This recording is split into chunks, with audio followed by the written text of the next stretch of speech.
આમ આદમી પાર્ટીના બોટાદના ધારાસભ્ય ઉમેશ મકવાણાએ વિધાનસભા ખાતે મીડિયાના મિત્રો સમક્ષ પોતાની વાતને રજૂ કરતા જણાવ્યું હતું કે આજે ગુજરાત રાજ્યના ગૃહમંત્રી દ્વારા ગુજરાત વિશેષ કોર્ટ વિધેયક 2024ને લઈને આવ્યા હતા અને આ બિલ પર મેં ઘણા બધા સૂચનો રજૂ કર્યા હતા। ગુજરાતની સેશન કોર્ટ અને હાઈકોર્ટમાં જજ અને ટાઈપિસ્ટની સંખ્યાઓ ખૂબ જ ઓછી છે। ગુજરાતની મોટા ભાગની કોર્ટમાં લોકોના જે કેસ છે તેમાં મુદતો ઉપર મુદતો પડી રહી હોય છે, જેના કારણે મધ્યમ વર્ગ અને ગરીબ વર્ગના લોકોને ન્યાય મળી રહ્યો નથી તેવી લાગણી તેમને થતી હોય છે। ખાસ કરીને ગંભીર ગુનાઓ જેમ કે મર્ડર, બળાત્કાર, લૂંટ, અપહરણ જેવા ગુનામાં છેલ્લા 20 વર્ષમાં ખૂબ જ વધી ગયા છે અને કોર્ટમાં આવા કેસોને ખૂબ જ ભરાવો થઈ ગયો છે, જે ચિંતાનો વિષય છે। સરકારના માનીતા જજોની નિમણૂકના કારણે અને સરકારના માનીતા સ્પેશિયલ પીપી વકીલના નિમણૂકના કારણે ગરીબ અને મધ્યમ વર્ગના લોકોને ન્યાય મળવામાં મુશ્કેલી સર્જાઈ રહી છે। આજે માનનીય ગૃહમંત્રી દ્વારા ગુજરાત વિધાયક ક્રમાંક નંબર 15 ગુજરાત વિશેષ કોર્ટ વિધાયક 2024 લઈને આવ્યા। એમાં મેં ગૃહની અંદર આ બિલને લઈને ઘણા બધા સૂચનો કર્યા છે। આમ જોઈએ તો ગુજરાતની અંદર ખાસ કરીને સેશન કોર્ટ હોય, હાઈકોર્ટ હોય, ત્યાં જજ અને ટાઈપિસ્ટોની ખૂબ સંખ્યા ઓછી જોવા મળી રહી છે। આમ તમે જુઓ તો ગુજરાતની અંદર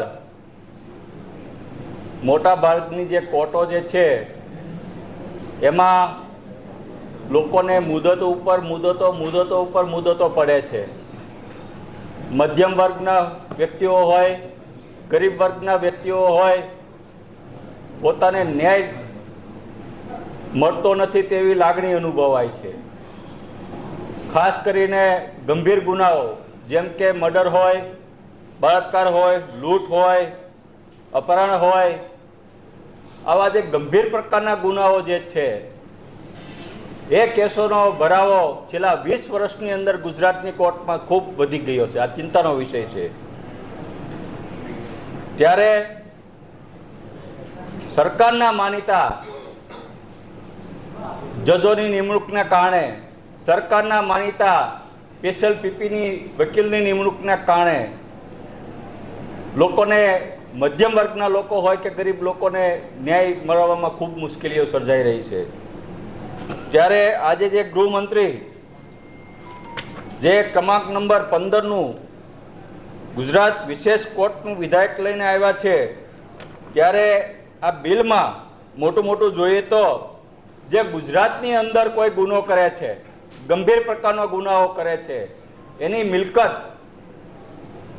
કે જેની સજા 3 વર્ષ કરતાં વધુ હોય તેવા વ્યક્તિઓને એની મિલકત 1 કરોડથી વધુ હોય તેની જપ્તી કરવાની અને એની હરાજી કરવાની, આ પ્રકારનું આ બિલમાં જોગવાઈ કરવામાં આવી છે। ત્યારે એમાં સ્પષ્ટતા નથી કરવામાં આવી। ઘણી બધી સાતી દિમાગો હોય, જે આર્થિક અપરાધીઓ હોય છે, એ અપરાધ તો ગુજરાતની અંદર કરે છે, ગુનાઓ ગુજરાતની અંદર કરે છે, પણ એ મિલકતો ગુજરાતમાં નથી વસાવતા હોતા।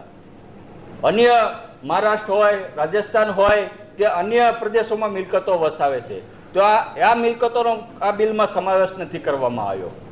સાથોસાથ જે આર્થિક અપરાધીઓ હોય છે, જે ખૂબ મોટા કૌભાંડો કરે છે, જીએસટીના કૌભાંડો કરે છે, તો એવા લોકો વિદેશોમાં મિલકતો વસાવતા હોય છે, એના હજારો કરોડના ટ્રાન્ઝેક્શનો થતા હોય છે, ખરબો રૂપિયાનું ફ્રોડ કરતા હોય છે, બેંકોનું ચીટિંગ કરતા હોય છે, તો એની મિલકતો વિદેશોમાં હોય છે, અન્ય રાજ્યોમાં હોય છે, તો આવા આર્થિક અપરાધીઓ હોય છે, તો એની પણ મિલકતો કેમ જપ્ત કરવી એનો પણ આમાં બિલમાં ક્યાંય સમાવેશ કરવામાં આવતો નથી। એટલે કે આ જે બિલ લઈને આવ્યા છે એ ઘણું બધું ખામીવાળું છે।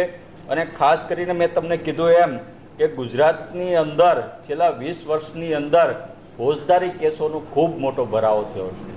આજે તમે જોયું છે કે છેલ્લા 20 વર્ષની અંદર 20% લોકોને જ ન્યાય મળ્યો છે। એટલે કે ચુકાદાઓ ખાલી માત્ર ને માત્ર 20% લોકોને જ ન્યાય મળ્યો છે, બાકી 80% લોકો જે છે એ નિર્દોષ છૂટ્યા છે।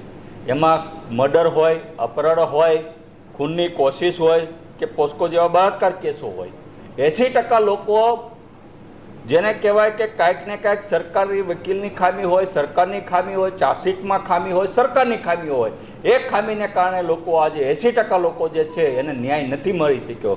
એટલે આ બિલને આમ આદમી પાર્ટી સખત શબ્દોમાં વખોડી રહ્યું છે.